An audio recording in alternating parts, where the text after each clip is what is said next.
Bonjour à tous et bienvenue, petite vidéo Excel aujourd'hui où on va s'intéresser aux fonctions aujourd'hui et maintenant et on va voir différents cas d'usage. On se retrouve tout de suite sur Excel. On se retrouve donc sur Excel, donc voici le tableau de bord avec lequel on va terminer l'exercice qu'on va essayer de construire. Donc on va travailler d'abord sur la date du jour, c'est-à-dire la fonction aujourd'hui avec l'exemple d'une gestion de projet et comment on peut l'intégrer dans nos outils. Puis on s'occupera de la fonction maintenant qui permet d'avoir jusque la date du jour et l'heure. Et enfin on terminera par faire une petite phrase, nous sommes le et il est telle heure. Voilà, ce sera nos trois objectifs. Donc l'Excel sur lequel on se base, c'est celui-ci. Je commence tout de suite par la date du jour. La formule elle est très simple. Il faut écrire égal aujourd'hui.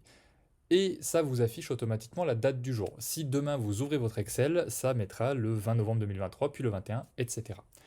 Maintenant, j'ai une gestion de projet où j'ai plusieurs tâches à faire avec des échéances et j'aimerais faire apparaître ces échéances en fonction de leur ordre d'urgence. Donc pour cela, je vais aller dans mise en forme conditionnelle, nouvelles règles et je vais faire je vais faire une mise en forme conditionnelle par rapport à la valeur de la cellule et il faut que ici ma valeur de cellule soit comprise entre la date du jour et la date du jour plus 7 jours pour que celle-ci apparaisse en rouge. Qu'est-ce que ça veut dire? Ça veut dire que tout ce qui est dans moins d'une semaine apparaît, tout ce dont l'échéance est dans moins d'une semaine apparaît en rouge directement sur mon suivi des tâches. On peut voir ici le 21 novembre et le 25 novembre.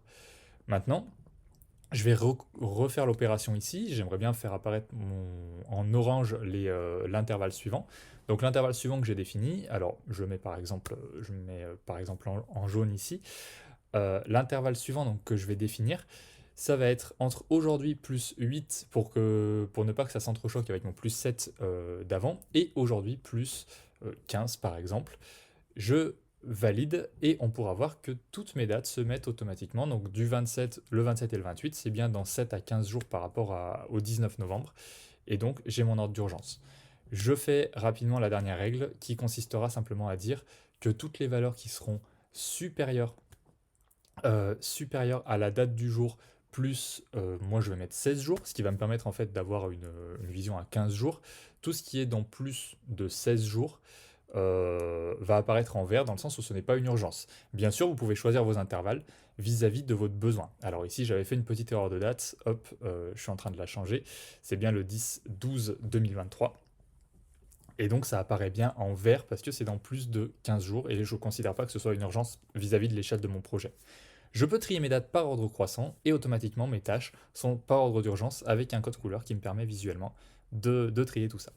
On passe maintenant à la fonction maintenant. Donc la fonction maintenant c'est un petit peu pareil qu'aujourd'hui. Il faut écrire égal maintenant ici dans une case et ça vous donne la date du jour avec l'heure directement. Dans mon exemple, pour un devis, j'aimerais en fait numéroter mon devis, avoir des numérotations uniques à chaque fois. Donc l'avantage de la fonction maintenant, c'est que vous avez un nombre unique qui est généré à chaque fois.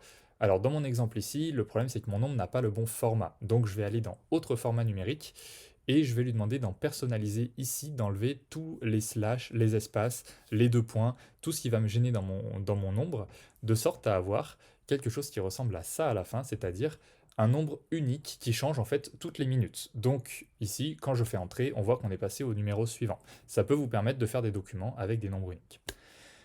Je passe maintenant à la phrase. Alors, pour ce qui est de la phrase, il faut d'abord intégrer le texte, c'est-à-dire nous sommes le espace entre guillemets. Et je vais faire un end aujourd'hui et Excel comprend qu'il veut que j'intègre la date du jour. On peut voir ici que j'ai un bug. Pourquoi? Parce que aujourd'hui ne s'inscrit pas sous format date et même si je vais changer ici sous format date dans ma petite liste déroulante, on se rend compte qu'il n'arrive pas à me mettre aujourd'hui sous la forme que je veux. On va donc le convertir et à travers la fonction texte, on va mettre aujourd'hui et je vais lui imposer un format à travers cette fonction-là. Donc, entre guillemets, jour, jour, mois, année, etc. Je fais entrer et nous sommes bien le 19 novembre 2023. La conversion s'est faite toute seule. Je vais pouvoir ajouter l'heure, donc je vais mettre guillemets, virgule, il est, je mets un espace, et j'intègre maintenant ma fonction maintenant. Toujours pareil, j'intègre le texte avec ma fonction maintenant, point virgule, le format qui sera cette fois-ci donc des heures et des minutes. Je ne veux pas avoir la date du jour comme je l'ai déjà rappelé avant, donc je vais demander simplement HH et MM, entrée, j'ai une petite erreur parce que je me rends compte que maintenant j'ai oublié de lui mettre parenthèse ouverte et fermée, donc il ne reconnaît pas la fonction entrée. Et donc nous sommes bien le 19 novembre 2023, il est 12h59. Vous pouvez remarquer d'ailleurs que tous mes maintenant de avant se sont également mis à jour. Merci d'avoir suivi cette vidéo. N'hésitez pas à vous abonner à la chaîne pour suivre les prochaines techniques de productivité que je vais partager ici, que ce soit sur Excel ou sur d'autres logiciels. Vous pouvez découvrir mon livre Excel disponible sur Amazon pour construire des Excel adaptés à votre besoin. Je vous remercie et à bientôt.